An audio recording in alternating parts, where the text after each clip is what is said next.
Good morning, good afternoon, or good evening, wherever you are. I hope you have smiled today. My name is Trisha Howard, aka Trisha Kicks Sass, and welcome to episode 20. Cannot believe it's 20 episodes they've let me do this of the monthly threat brief, the SIG download. I truly could not be more excited to for today's episode because if you are a returning member of the show, you will probably recognize our esteemed guest today. Hey, Ophir, thanks for joining. Hello, sure. Happy to be here.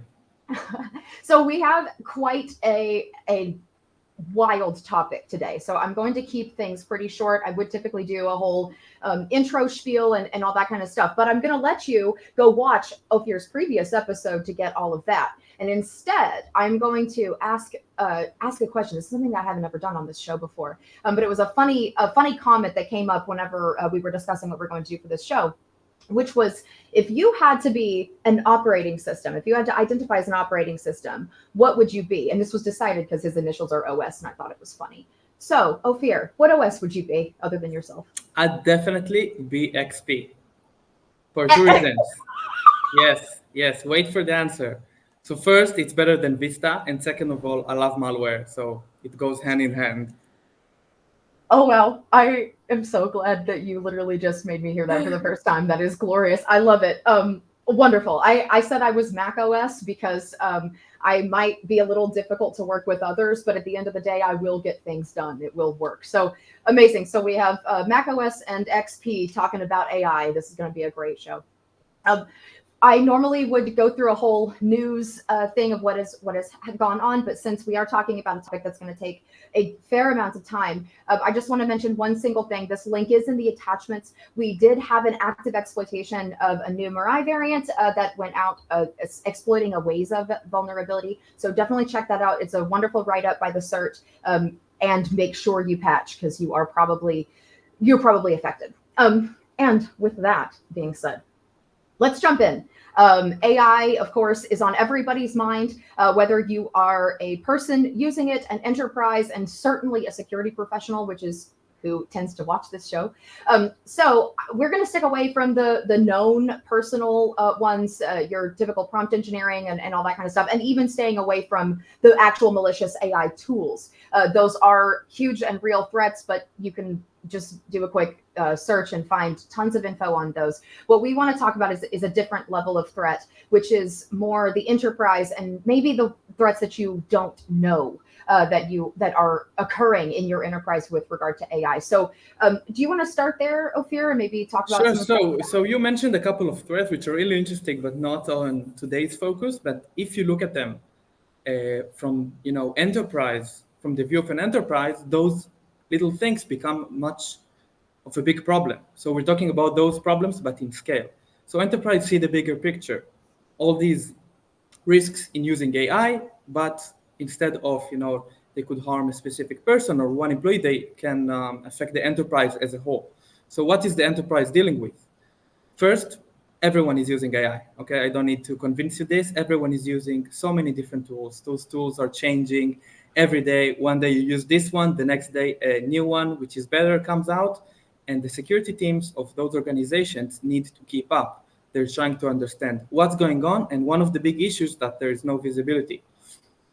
Other than that, except the visibility side of it, they need to enforce it. Those security teams need to, that's their job to keep the business secure. But at the other side, they also need to allow that freedom of business operations. Yes, right. The idea of CISO, the CISO being the Office of No, often comes to mind anytime we're talking about a new level of this. And frankly, I think this is just a new iteration of like shadow IT, which is a problem we've dealt with for a really long time. How your point about visibility is so salient. So do you want to discuss that a little bit more? Sure. Well, everyone wants to, jump on the hype train and start using all these AI tools to be as productive as possible and basically to go home early. Yep. And with Shadow AI, the problem is that everyone is using those tools and they do that without any oversight, meaning approval or maybe even disapproval of those security teams and of those IT teams. and everyone is doing what they want to do, and that's a problem for big enterprises. Yes, it really is. I mean, your point about wanting to go home early, like working smarter, not harder. This is just a new scale of being able to do that. So I know you've been working really directly with this type of stuff. And in fact, it's exactly why I wanted you on here. I mean, that and to have an opportunity to talk to an actual CSGO athlete. Check my post if you don't know what I'm talking about. But what are some things that you found like in the wild? I imagine that would be really interesting to our viewers here. Yeah, so we have a lot of data from the field. From our customers, we know what process originated AI tool communication. We know the asset. We know, destination IPs, domain. We have everything. And Mhm. one of the interesting things we've seen is that first AI tools are everywhere. On average, a hunt customer has 12 AI tools in use Oh in his wow. organization. And think of that, there are some customers which barely use AI. So there are also customers that use like hundreds of AI tools. And Wow. also, talking popularity, there are also interesting things there as well. So Copilot is leading the way with almost 100% on Windows assets, but you know why? Because Copilot is default on every Windows system. And even Yep. if you don't have it installed as like a standalone Copilot, you have it inside OneDrive. So putting So that it's always your aside, co-pilot. who's really leading the way is ChatGPT with 55% usage from our Wow. customers, and then Gemini with 35%. And the next one is actually interesting because it's Forethought Solve, which is their enterprise chatbot solution, with Oh. 29%. Huh. Interesting. Um, th- I guess I had no idea that it was that ubiquitous. I hadn't heard of that one before we started talking here. I'm kind of surprised that Claude wasn't on the list. I'm a little biased because he is my buddy, but Don't worry, you're using the right tools. Claude is like third next. So you oh, have okay. Skillbot for writing, and then Grok and Claude at like 22%. Oh, got it. Okay. All right. Cool. So awesome. You mentioned also that you can say what, or you can see what, how they're being used. Yeah, well, mostly they're being used by browsers. So just like you using whichever AI tool you want Sure. from browsers, and some also have their dedicated applications. But the real interesting thing is that we've seen a lot of communication originating from other kinds of processes. So Python scripts are really popular. Oh, Every interesting. developer could be interacting with AI systems using scripts, and we're in 2025, so everyone has like a very advanced API. Also, something that's a big risk for security teams is IDEs. So IntelliJ, PyCharm, VS Code, all those IDEs have extensions to enable integrations of code, the code you're developing with those AI services.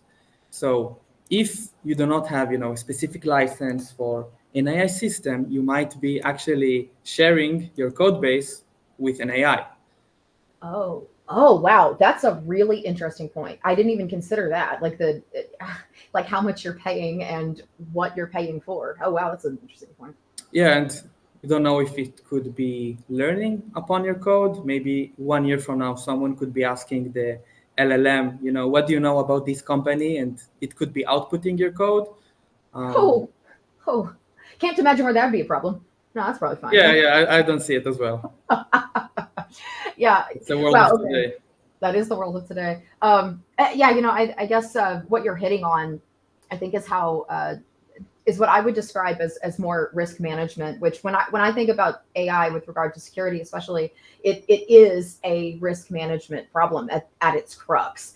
Where how are you supposed to craft an effective risk management strategy in its whole in its entirety if you don't even know what is out there? I mean, you bring out an interesting point of what you're controlling, but what about your vendors? What about other people that are using and interfacing with these AI tools that you may or may not know about? You just can't. So visibility is wildly important here. What would you suggest for somebody here who is looking to update their AI risk management policy, as it literally changes every day, or maybe they're just getting started? I mean, you've been working so closely with this. What would you suggest? So first, everyone in the organization needs to be aware of the risks that come with AI. It doesn't help if you're doing, the best you can technologically, but the people are just making mistake after mistake. So Oh, that's yeah. the first thing. And the second thing you got right to the point without even realizing is visibility. You need to understand what is going on under the hood. You need to understand which AIs are being used, and just like we talked about how, if it's from browsers, applications, do you have specific systems that are using AI? These days all systems get AI integrations with everything, and it's hard to follow. But security teams need to get a bigger picture of how the organization is using all of these services. Which are more popular, which are less popular? Are these AI getting PII or sensitive data? Are you providing chatbots to your customers? These are very important questions. And after that, you can really build an effective AI policy that's data driven. So you need to understand which AI you allow and which you don't. You need to allow lists. What I mean by that is that basically allow the communication to happen to the AIs you approve and block the communication that you do not approve of. Block and not monitor. This is an important one. So if you monitor that communication, it's not enough because the mistake has already happened. If you monitor it, it's just you're not changing the user behavior. So you need to deny those requests. Oh, that's wonderful.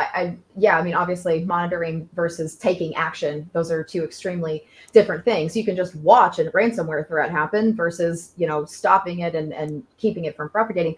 And the scale here, I think, is what is really important. I'm so happy that you've hit on awareness because anybody who has listened to me talk pretty much ever about security knows that security awareness is one of my favorite things to discuss. And when we're talking about this level of threat, not only to the person, but to the enterprise, I mean, holy moly, this is, you mentioned earlier, somebody could be just asking a question in ChatGPT about an organization and their code could pop up. Wow. Like think about that scaling versus a phishing attack, for instance. It's just so monumentally larger. So I love that.